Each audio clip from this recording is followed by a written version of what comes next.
Hey guys, it's me, Olivie Blake, and this is me not writing.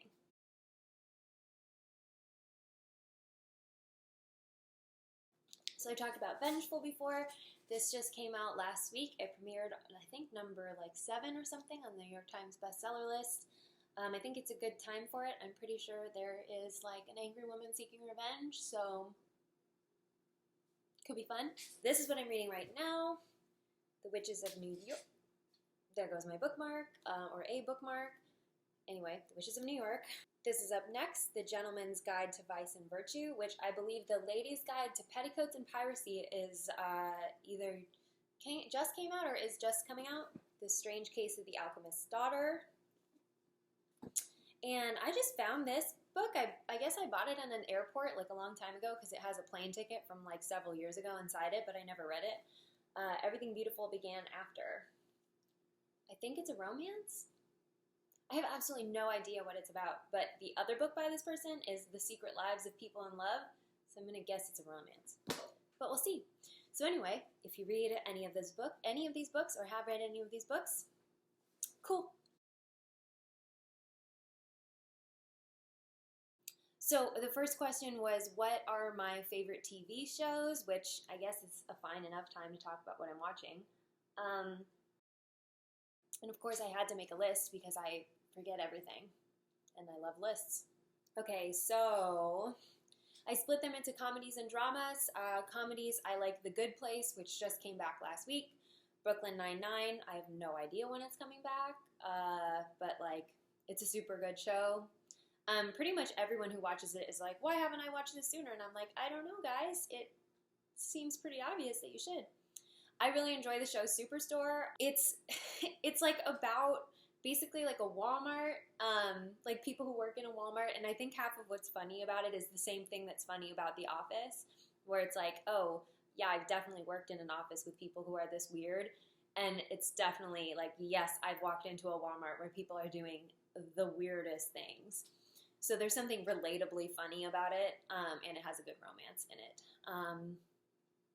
Bob's Burgers, I don't follow super closely, but if I have nothing to do and a new episode has been on, I'll just watch it, and that was what happened to me last night. That show is so weird and so funny and so wholesome, and I don't even really understand how it's on television. I just don't understand how they pitched that shit. They were we're gonna make a show about this family where they all like each other, and they're very bizarre, but they're super supportive. Also, there's going to be a lot of weird musical numbers, and then I guess producers were just yeah, that sounds cool. But it's a great show. Glow on Netflix. I'm not a binger. I don't really like to binge because I don't have the time to just sit there and watch TV all day. I prefer episodic, where I just watch an episode, because then it's just oh, now it's time for my 30-minute break. It's great. Versus a whole season binging, not my favorite thing.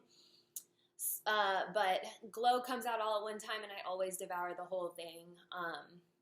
The Marvelous Mrs. Maisel on Amazon Prime. I mean, you must have heard about this because it swept the Emmys, but it is so good. As soon as I finished the season, I watched it again, and then I recommended it to everyone I knew, and then I watched it again. So, and I don't do that. I'm not a rewatcher. Again, this is a time thing. Yeah, I wouldn't say this about just any show. This show is it's special. It's super good.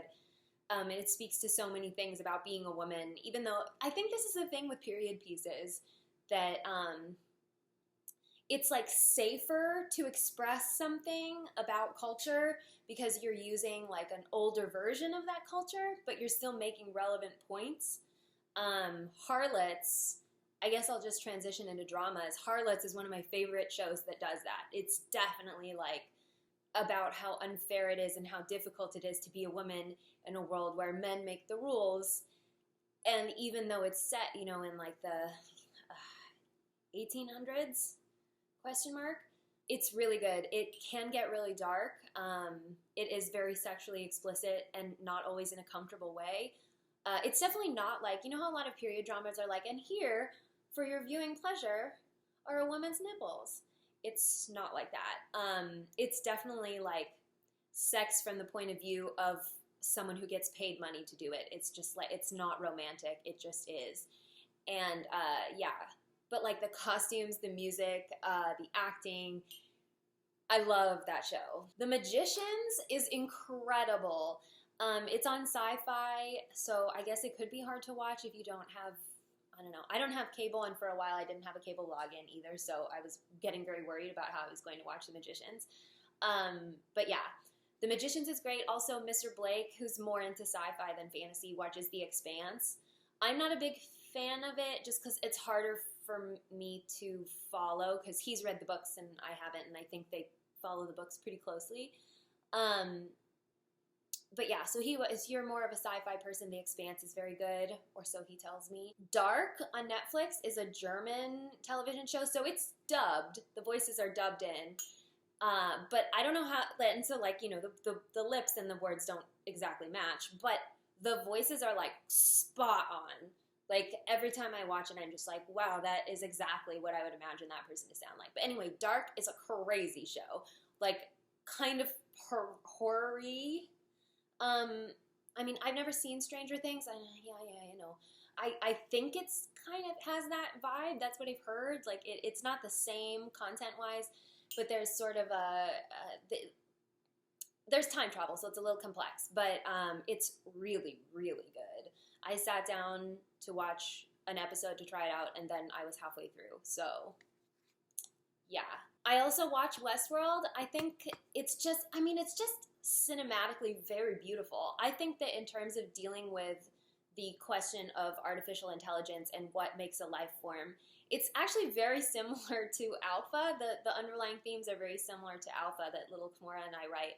But, and I think that there are other things that deal with that conceptually better. Like the movie Ex Machina, I think is way better in concept than Westworld.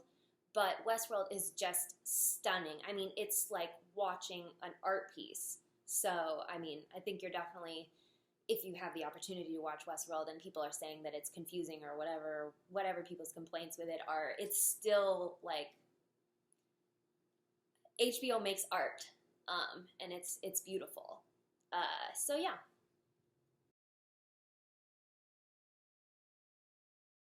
So mostly we're going to talk about relationships today. People always ask me about relationships, and I'm like, I really enjoy talking about it because I wouldn't say that I had a lot to go off in terms of successful relationships. It can be kind of hard to piece together what a relationship could be like when you're having to do it on your own. So I'm more than happy to talk about what I've learned, which is, of course, my experience. But as far as relationship experiences go, I think it's kind of informed. So this is broken up into two parts, basically. So the first part is, I've been struggling a little bit recently, and suddenly the thought came to me, do I love? How can I know if I truly love someone? This might be too personal. Nothing's too personal. How do you know if you really love someone, like a boyfriend or girlfriend? How do you know if you love someone? It's kind of like the question I answered last week. How do I know what I'm meant to do? I think we're taught to think about love as something that only happens one time. I think we're taught to expect that we have this like soulmate who's walking the earth, who's like the one person for us. And I don't really think that's the case. I mean, do I think I'm with the person what I know about my relationship is I am with the only person in the world I want to be with, which is a kind of a sidebar. How do you know if you love someone? You know it. I mean, I know everybody hates that answer, but you just know. I think if you're questioning, if you're making lists, if you're reasoning with yourself, if you're wondering about it, I think the answer is probably no. Mr. Blake told me he was going to marry me within a couple of weeks. And when he said it, I was like, that checks out. Like, not even like, oh, what a romantic thing to say. Just like, I think you're right. Just like, all the evidence seems to point to it. Yeah, like, I've never felt like this before, and it does not feel like anything I can explain. I think when you come close to love, you think you know what it feels like. And then when it actually happens, you're like, oh, whoa. And it's not even like, you know, I've written about how love feels so many times, but I have to imagine it feels different every time. Which is then to go back to what I was saying, which is that I think you can have multiple love. I definitely think you can have multiple loves. I think of myself as being different versions of myself, right? And the version of me when I met Mr. Blake was a very different version of me now. And if he had not changed along with me, then maybe we wouldn't be good together anymore. You know, maybe when I first met Mr. Blake, I was really young and really inexperienced with everything, basically, especially with being in a relationship. When I met him, I had like no practical skills. I relied on him a lot. I got diagnosed with bipolar at the same time, so it was a lot. I relied on him, and there was a little bit of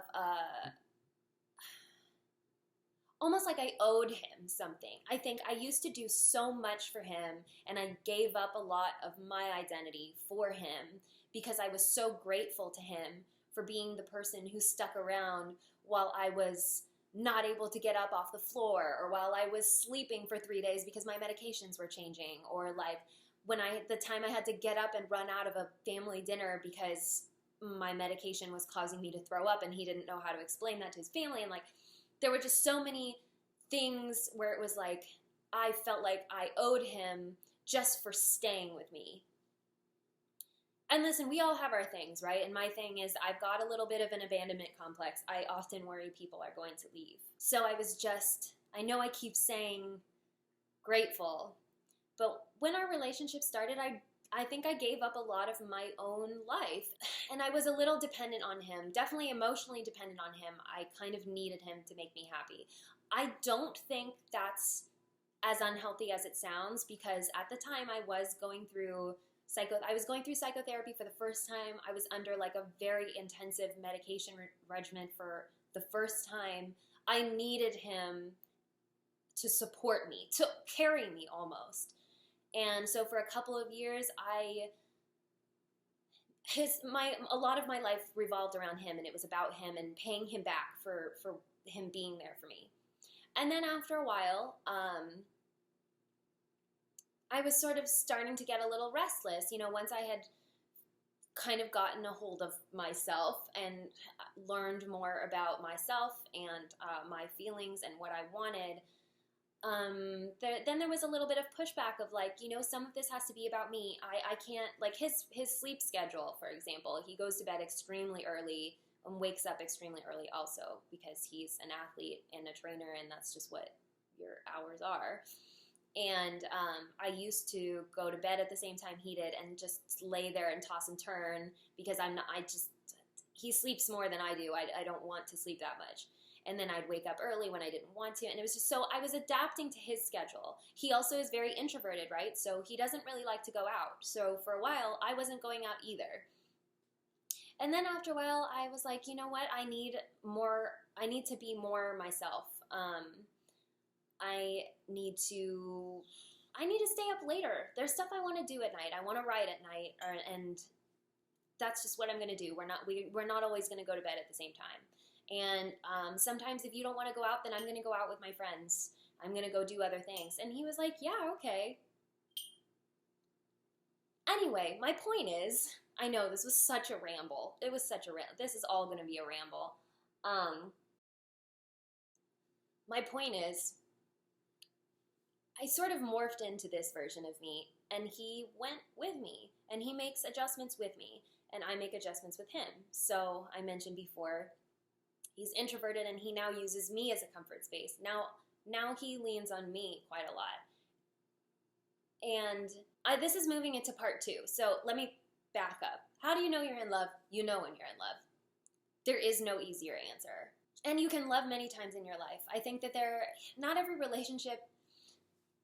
I once read something that said, is a relationship worth it if you're not headed for marriage? Like if it's not a lifetime commitment, like maybe they're going to move away and you know you're not going with them, is it still worth it to be in the relationship? And I think the answer is absolutely yes. If you have feelings for them right now, why would you waste your time trying to have feelings for somebody else?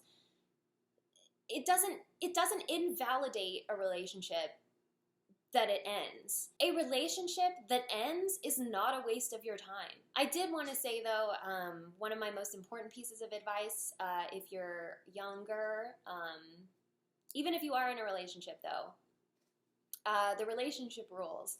I've said this, people have heard me say this before because it's the best piece of advice I ever got. It was actually my sorority big sis who gave me this advice. So this is like verified big sister advice. Make a list of 10 things that you must have in a partner. Do this when you're in like an okay mood. Don't do this when your heart is broken, okay? Just do this when you're like normal and you feel fine. Make a list of 10 things that you must have. Now, these are not pie in the sky dreams, okay? This is like, he has to do he or she has to do these things for me. And some of mine, for example, were,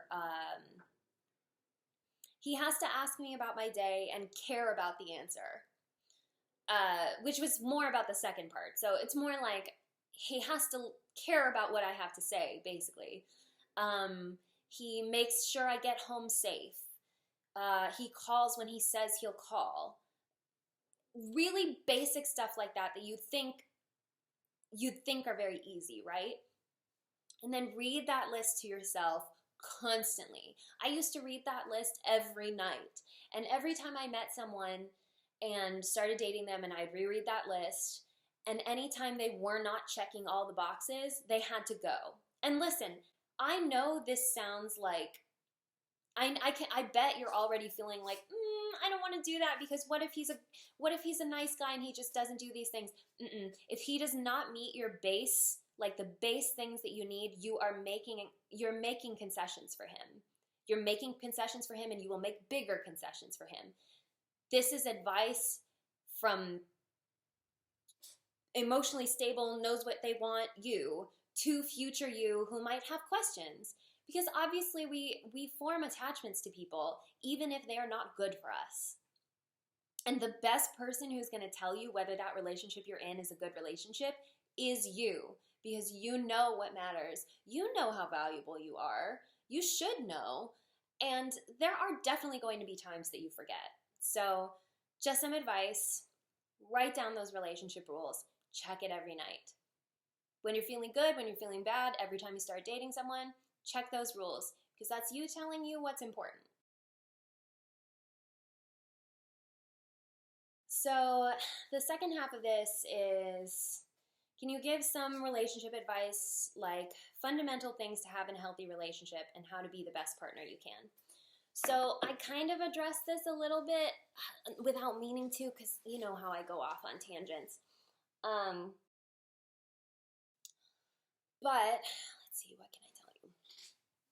So I think the most important thing is what you think is a way to show love, your partner may not understand. Love languages is kind of a corny way to say it, but yeah, it's you speak love probably in a different way than your partner speaks love.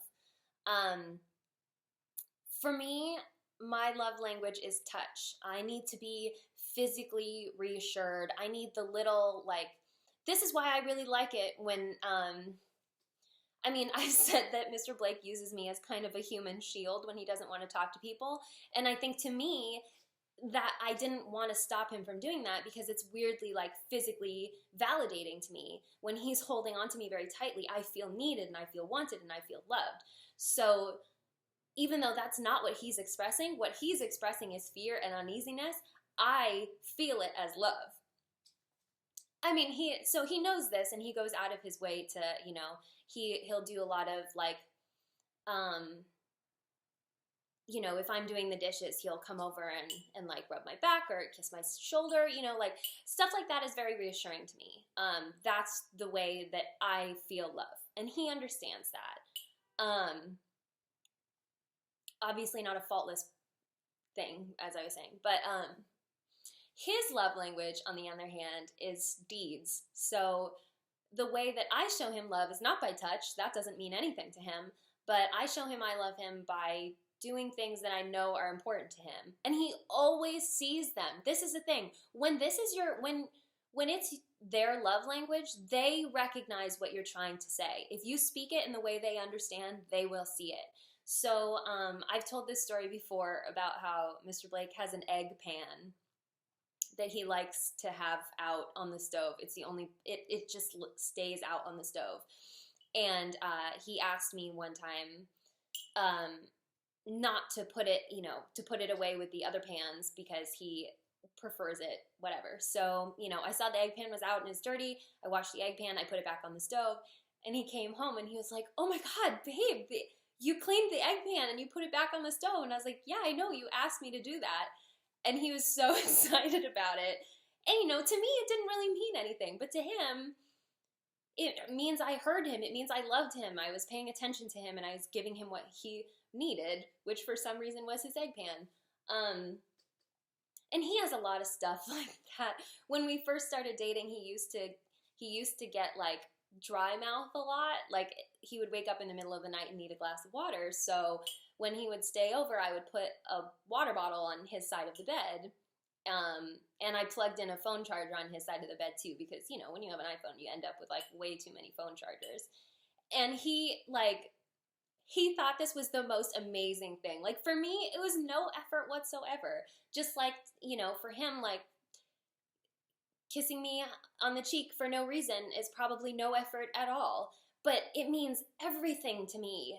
It means he wanted to tell me in exactly the way I would understand at exactly the right moment. And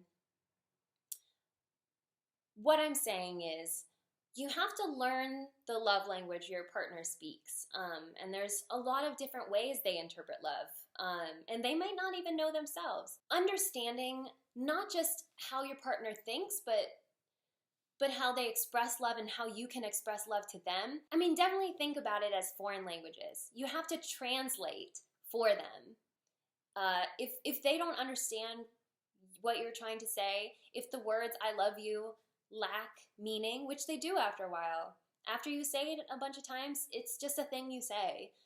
You have to learn other ways to say it. And you have to learn your partner. They are fascinating. I mean, that's why you choose them, right?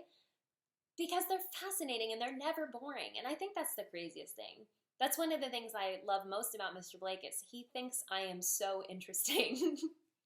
He never lets me feel boring, which I love. He never makes me feel stupid. He never makes me feel unworthy.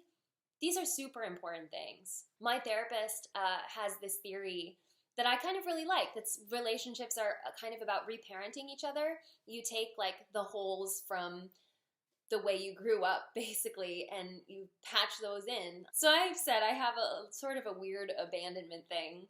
When I was a kid, whenever my mom and grandma would go to work, because I lived with my mom and my grandparents, cars are so loud and everything's so loud. I guess they would put their shoes on to go to work, and I would cry, and I would bring my shoes and beg to go with them.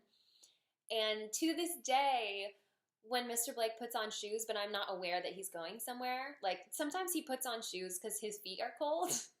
But so the sound of him putting on his shoes every time makes my heart like speed up, and I get really nervous. Like I'm an adult woman, and I know he's not leaving me, but I definitely still get this sense of just unease. It's a weird triggering thing for me, him putting on his shoes. And he understands that. And so one of the kindest things he does for me actually is when we fight, he never leaves. He knows that if he left a fight, I would just break down. And even when he's angry, he is at least kind enough to me to not do that to me. Half of what you can do to be in a healthy relationship is to have a pretty good knowledge base about yourself. You can't possibly know everything. I'm still learning stuff about myself all the time. I have sort of revelations about why I feel certain ways, about how sometimes my thoughts are irrational or illogical, because emotions are tricky things. But the better you understand yourself, the better you are able to learn your partner, I think, because you learn how you react to them. Being with your partner should be a choice, and not just one choice. You don't make a choice the day you pledge your life to them in marriage. You make that choice every single day. Every day, you wake up, and sometimes days are better than others, and sometimes days are worse. But at the end of the day, you say, is this still the person I want to be with when I wake up tomorrow? And if the answer is no, find out why the answer is no. If it's something you can fix, then try to fix it. If it's not something you can fix,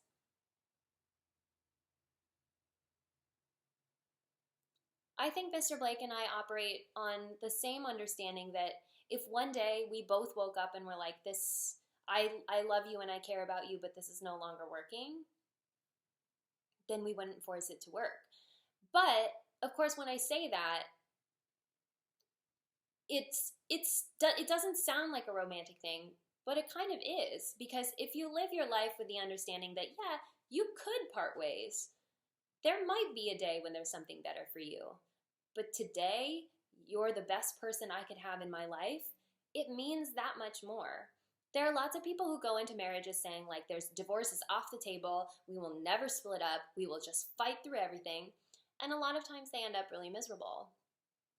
Versus, I think in my relationship, we have this understanding that we try to make this good for each other. We try to give each other a happy life. And because we are living our lives that way, we don't want to split up. We really enjoy the life we have together. It's kind of a reverse psychology that's like, if we say, it's okay if one day this didn't work, it makes it so that every day it's the best thing that we could be in. I mean, I don't even know if I'm making sense here,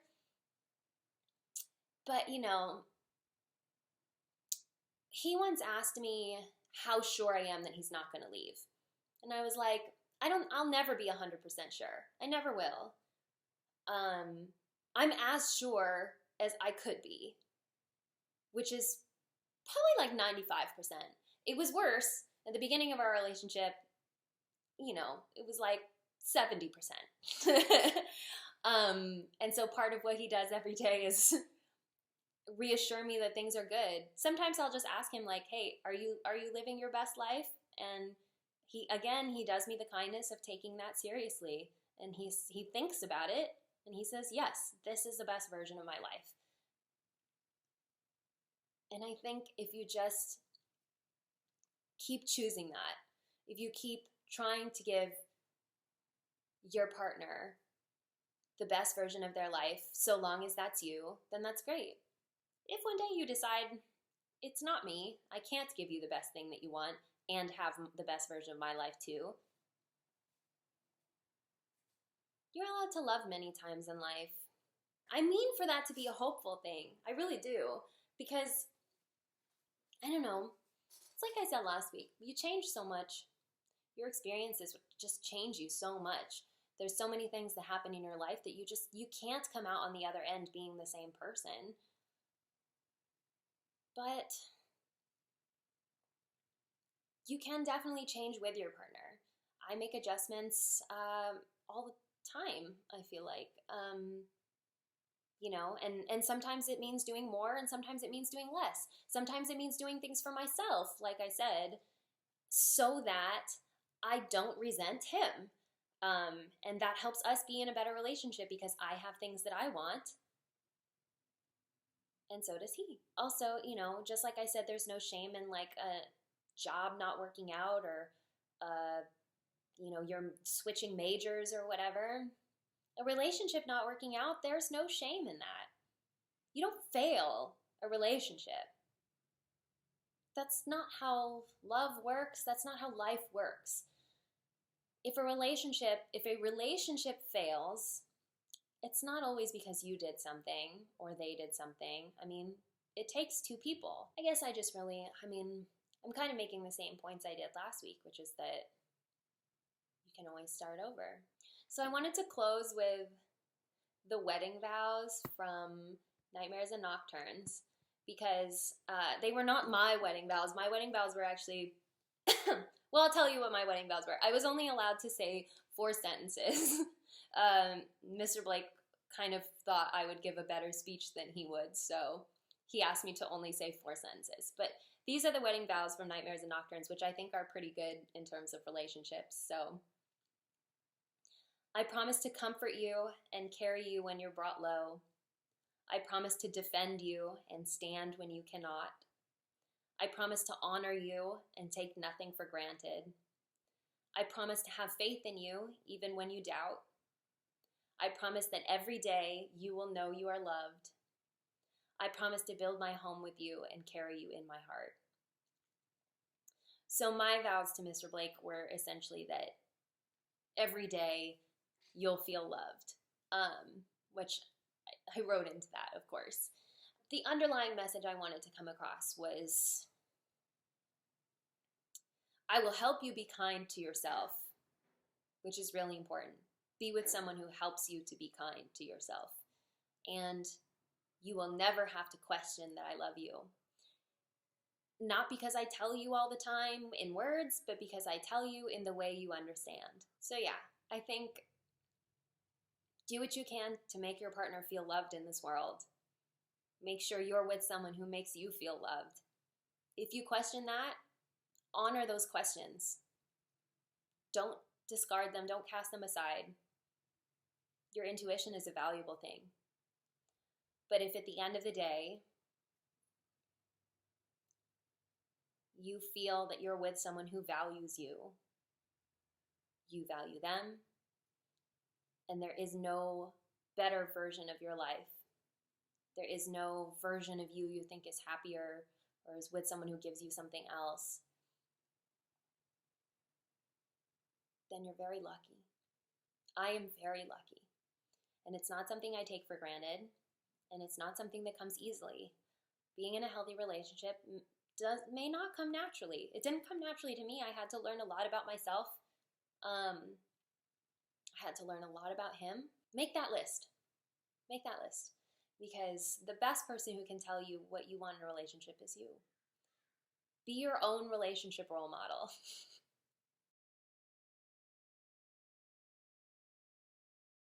My pre-order for Lovely Tangled Vices should come out later on the day this video comes out, so keep an eye out for that on my Tumblr and probably everywhere. Probably everywhere. If I'm doing my job right, it'll be easy to find.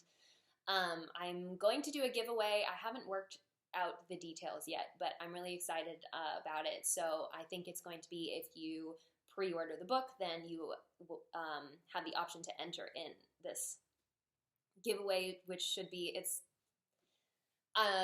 yeah, I'm having like a necklace made, and it'll be cool. It'll be cool. It'll be worth it. I think, I promise. What else? Oh yes, so Mr. Blake's race season has started, which means that I lose. Oh, I guess I should specify, Mr. Blake is a cyclist. That's specifically what kind of athlete he is.